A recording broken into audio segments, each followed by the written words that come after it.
Ionic যৌগ পানিতে দ্রবীভূত হয় এর ব্যাখ্যা আজকে আমরা দেখব। আয়নিক যৌগ মানে যারা এক বা একাধিক ইলেকট্রন ত্যাগ করে ধনাত্মক এবং যারা গ্রহণ করবে তারা ঋণাত্মক আয়নে পরিণত হয়, তারাই আয়নিক যৌগ গঠন করে। যেমন সোডিয়াম ক্লোরাইড,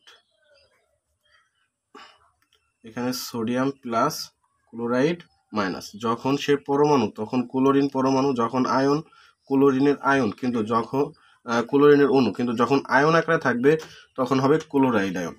এবার পানিকে যদি আমরা ভাঙি তাহলে এখানে দুইটা আয়ন পাওয়া যায়, একটা হলো অক্সিজেন আর একটা হলো হাইড্রোজেন। এখানে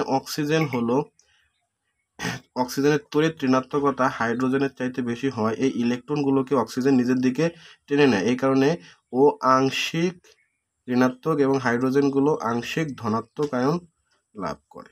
এই চিত্রটা অনেকেরই বুঝতে অসুবিধা, কিন্তু খুবই সহজ।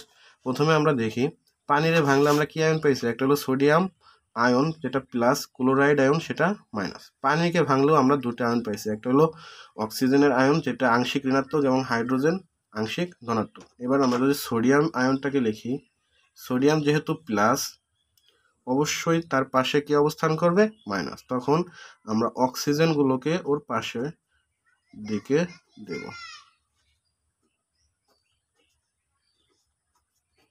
অক্সিজেন আংশিক মাইনাস, যেহেতু দুইটা হাইড্রোজেনের কাছ থেকে ইলেকট্রন নিচ্ছে এই জন্য 2 ডেল মাইনাস, আর হাইড্রোজেনগুলো প্রত্যেকে আংশিক প্লাস।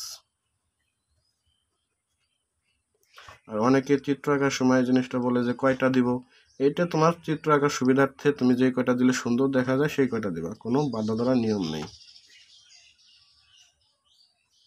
এবার যখন আমরা এটা প্লাস আয়নটা লিখলাম, এবার যদি আমরা মাইনাস আয়নেরটা লিখি, সিএল ক্লোরাইড মাইনাস, ও যেহেতু মাইনাস তাহলে ওর আশেপাশে অবস্থান করবে কে, প্লাস। এখানে প্লাসটাকে আংশিক প্লাস হাইড্রোজেন, সুতরাং এর পাশে থাকবে হাইড্রোজেন, ডেল আংশিক প্লাস 2 ডেল মাইনাস।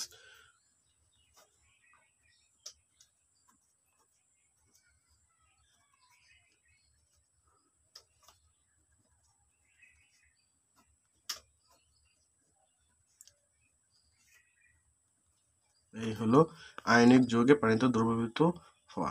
যেহেতু সোডিয়াম প্লাস এই জন্য আশেপাশে রাখবে মাইনাস, আর এখানে মাইনাস হলো অক্সিজেন, ক্লোরাইড আয়ন যেহেতু মাইনাস এই জন্য আশেপাশে থাকবে প্লাস। এভাবে আয়নিক যৌগগুলো পানিতে দ্রবীভূত হয়, কিন্তু সমযোজী যৌগ হবে না, কারণ সমযোজী যৌগে এরকম ইলেকট্রনের আদান প্রদান হয় না, এখানে ইলেকট্রনের শেয়ার হয়, এই জন্য আয়নিক যৌগে পানিতে দ্রবীভূত হয়, কিন্তু সমযোজী যৌগ পানিতে দ্রবীভূত হয় না।